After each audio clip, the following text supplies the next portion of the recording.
கடலூர் மாவட்டத்தில் கடலூர், நெல்லிக்குப்பம், பண்ருட்டி, வடலூர், நெய்வேலி உள்ளிட்ட பகுதிகளில் கனமழை பெய்து வருகிறது. கூடுதல் விவரங்களோடு இணைகிறார் செய்தியாளர் பிரேம். விவரங்கள்.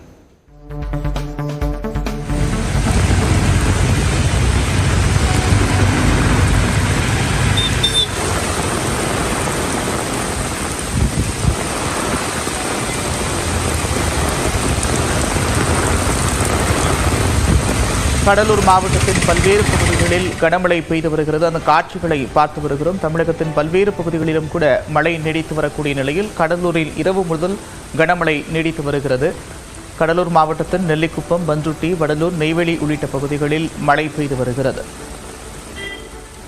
கூடுதல் விவரங்களோடு செய்தியாளர் பிரேம் இணைகிறார். விவரங்கள். நந்தா, கடலூர் மாவட்டத்தில் நள்ளிரவிலிருந்து தற்போது வரை தொடர்ச்சியாக இடைவிடாமல் கனமழை என்பது பெய்து வருகிறது. இந்த நிலையில் கடலூர் மாவட்டத்தில் குறிப்பாக கடலூர், நெல்லிக்குப்பம், ரெட்டிச்சாவடி, பண்ருட்டி, வடலூர், நெய்வேலி, குள்ளஞ்சாவடி, குறிஞ்சிப்பாடி என மாவட்டத்தின் அனைத்து பகுதியிலுமே இந்த கனமழையானது பெய்திருக்கிறது.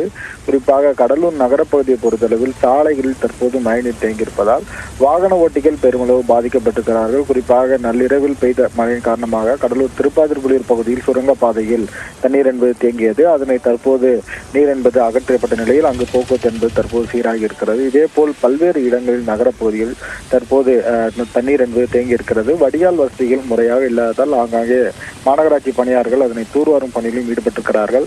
கடலூர் மாவட்டம் முழுவதும் இந்த மழை காரணமாக மக்களின் இயல்பு வாழ்க்கை என்பது கடுமையாக பாதிக்கப்பட்டிருக்கிறது. நள்ளிரவிலிருந்து தற்போது காலை 6 மணி நிலவரப்படி 3.3 சென்டிமீட்டர் மழை பெய்த நிலையில் தற்போது வரை மீண்டும் கனமழை என்பது பெய்திருக்கிறது. கடலூர் மாவட்டம் முழுவதும் இடியுடன் கூடிய கனமழை என்பது பெய்து வருகிறது. நந்தா, நன்றி பிரேம் விவரங்களுக்கு. புதுச்சேரியில் நள்ளிரவு முதல் அதிகாலை வரை பெய்த கனமழையால் 300க்கும் மேற்பட்ட குடியிருப்புகளை மழைநீர் சூழ்ந்திருக்கிறது. புதுச்சேரியின் பல்வேறு பகுதிகளில் நள்ளிரவு முதல் அதிகாலை வரை கனமழை பெய்தது. குறிப்பாக தற்காலிக பேருந்து நிலையம், விமான நிலையம், லாஸ்பேட்டை, கருவடிக்குப்பம் உள்ளிட்ட பகுதிகளில் கனமழை கொட்டியது. இதனால் ரெயின்போ நகர், சூரியகாந்தி நகர், எழில் நகரில் சுமார் 300 வீடுகளை மழைநீர் சூழ்ந்திருக்கிறது.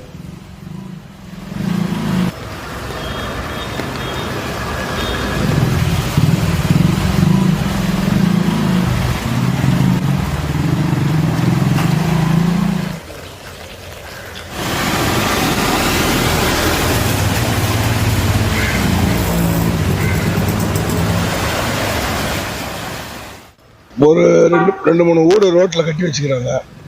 அதை எடுக்கிறதுக்கு எல்லா கவர்மெண்ட்டையும் யோசனை பண்ணுது.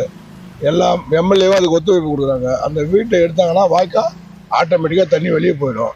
அதை எடுக்க மாட்டாங்க. அதனால தான் இவ்வளோ ப்ராப்ளமே. எப்போ சின்ன மழை பெஞ்சால் கூட ரோட்டில் ஒரு இருப்பளவு முட்டிக்கால் தண்ணி வந்து போகுது. 20 இயர்ஸாக அங்கே தான் இருக்கும். எப்பயுமே மழை ஒரு மேக்ஸிமம் 5 hours பெஞ்சால் அப்படி தான் நின்றோம். நானே வண்டி நிறுத்துறதுக்கு இடம் இல்லாமல் தெருவா அலைஞ்சிட்டு இருக்கோம். சுத்தமாக இடம் இல்லை.